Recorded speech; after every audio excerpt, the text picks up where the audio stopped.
మాట్లాడితే అరే మీరు అది సెకండ్ అంటే 2 సెకండ్లు కూడా గ్యాప్ లేదు.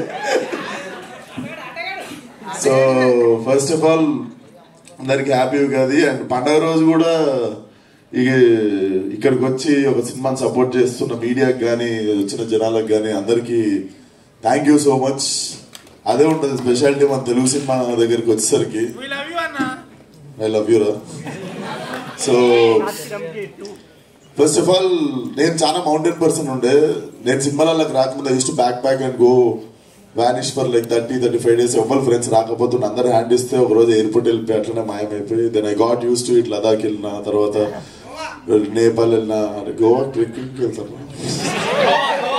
సో నాకు తెలిసి నాకు మౌంటైన్స్ కి ఏదో దగ్గర సంబంధం ఉన్నట్టుంది. సో నేను ఎక్కడైతే కోరికలు కోరుకున్నానో basically I was manifesting about my career, my life. And apparently ఒక కట్ చేస్తే ఒక 3 years తర్వాత నేను గామి సినిమా అనేది షూటింగ్ చేస్తున్నాను. నేను ఎక్కడెక్కడైతే కూర్చొని నా లైఫ్ లో ఇది జరగాలి అనుకున్నానో,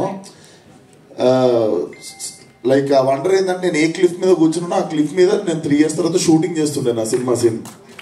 సో నాకు తెలిసి ఆ కనెక్షన్ అనుకుంటా. ఈరోజు మళ్ళా లవ్ మోలీ సినిమా గురించి అన్న ఫోన్ చేయగానే కూడా like I was rooting for this film since beginning అనమాట. It is so like it defines like same మా గామిలో కూడా ఒకటి ఉంటుంది, there is internal journey, evolvement ఉంటుంది. అట్లాంటి సినిమాలు మనం అంటే చాలా సినిమాలు ఎంజాయ్ చేస్తాం, బయటకు వచ్చిన తర్వాత కథ ఏంటో గుర్తుంటుంది కానీ ఎంజాయ్ చేస్తాం వస్తాం. It's not a bad thing. And కొన్ని సినిమాలు ఉంటాయి వెళ్ళిన తర్వాత మనల్ని హార్న్ చేస్తూ ఉంటాయి. I wish love Mouli is one of those films. And same నా గామి లెక్కన ఇంటర్నల్ జర్నీ. కాకపోతే గామిలో నేను బట్టలు వేసుకున్నా, నవదీప్ అన్ననేమో నీకు చల్లేసింది, ఇక్కడేమో మాకు సో. అండ్ నవదీప్ అన్న గురించి మాట్లాడాలి. నేను అప్పుడు దిల్షనర్లు ఉంటుండే. మాకు ఎట్లా అంటే ఇప్పుడు ట్యాంక్ బండ్ లో బుద్ధుడిని చూసుడు, బంజర్ హిల్స్ లో మనుషుల్ని చూసుడు రెండు ఈక్వల్లీ ఎక్సైటింగ్ ఉంటుండే నాకు. అంటే ఎట్లుంటారు జూబ్లీస్ ఉండే మనుషులు, సినిమా వాళ్ళు ఎట్లుంటారు అని. అప్పుడప్పుడు వచ్చేటండి షూటింగ్లు చూడనికే అండ్ జూబ్లీస్ చూడనికే. అప్పుడు వస్తే మోస్ట్ హ్యాపెనింగ్ యాక్టర్ ఎవరైనా ఉంటే నవదీప్ అన్న ఉంటుండే. చాలా సార్లు I used to be there రాండేవ్లో కానీ పలానా రెస్టారెంట్స్ లో అక్కడిక్కడ చూస్తే కూడా అరే బతికితే ఆయన లెక్క బతకాలి అనిపించింది ఆ టైంలో. అండ్ అన్న గురించి మీకు చెప్పాలంటే అందరు యాక్టర్లకి ఒకరికొకరికి పడకపోవచ్చు కానీ అందరు యాక్టర్లకి ఇష్టమైన ఒక మనిషి ఉంటాడు, ఆయన Navdeep.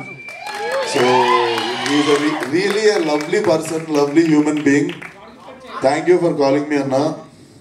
And this film should really become 2.0 for you. And I'm really rooting for this film. And every bit of like trailer looks very fresh and very honest. Like honest గా చేస్తే అది తెలియకుండానే మనం ఎంగేజ్ అయ్యి చూస్తుంటాము. And I can see so much of honesty in director and actors, like whoever worked for the film. Definitely this film should do well. All the best and good luck for the release.